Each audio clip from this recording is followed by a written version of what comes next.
امثال باب نمبر 7 بے وفا بیوی۔ میرے بیٹے، میرے الفاظ کی پیروی کر، میرے احکام اپنے اندر محفوظ رکھ، میرے احکام کے تابع رہ تو جیتا رہے گا۔ اپنی آنکھ کی پتلی کی طرح میری ہدایت کی حفاظت کر، انہیں اپنی انگلی کے ساتھ باندھ، اپنے دل کی تختی پر کندہ کر۔ حکمت سے کہہ تو میری بہن ہے، اور سمجھ سے تو میری قریبی رشتہ دار ہے۔ یہی تجھے زناکار عورت سے محفوظ رکھیں گی، دوسری کی اس بیوی سے جو اپنی چکنی چبڑی باتوں سے تجھے پھسلانے کی کوشش کرتی ہے۔ ایک دن میں نے اپنے گھر کی کھڑکی سے باہر جھانکا تو کیا دیکھتا ہوں کہ وہاں کچھ سادہ لوہ نوجوان کھڑے ہیں۔ ان میں سے ایک بے عقل نوجوان نظر آیا۔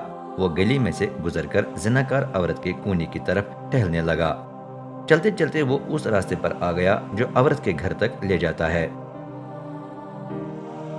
شام کا دھندلا تھا، دن ڈھلنے اور رات کا اندھیرا چھانے لگا تھا۔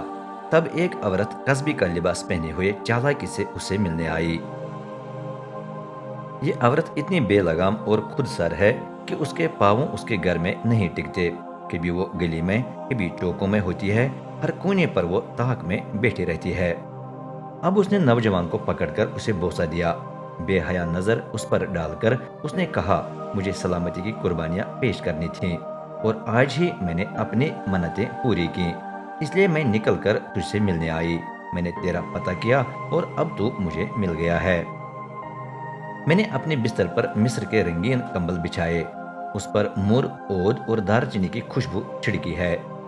آؤ ہم صبح تک محبت کا پیالہ تہ تک پی لیں، ہم عشق بازی سے لطف اندوز ہوں، کیونکہ میرا خامد گھر میں نہیں ہے، وہ لمبے سفر کے لیے روانہ ہوا ہے۔ وہ بٹوے میں پیسے ڈال کر چلا گیا ہے اور پورے چاند تک واپس نہیں آئے گا۔ ایسی باتیں کرتے کرتے عورت نے نوجوان کو ترغیب دے کر اپنی چکنی چبڑی باتوں سے ورگلایا۔ نوجوان سیدھا اس کے پیچھے یوں ہو لیا جس طرح بیل ذبح ہونے کے لیے جاتا یا ہرن اچل کر پھندے میں پھنس جاتا ہے، کیونکہ ایک وقت آئے گا کہ تیر اس کا دل چیر ڈالے گا، لیکن فی الحال اس کی حالت اس چڑیا کی مانند ہے جو اڑ کر جال میں آ جاتی اور خیال تک نہیں کرتی کہ میری جان خطرے میں ہے۔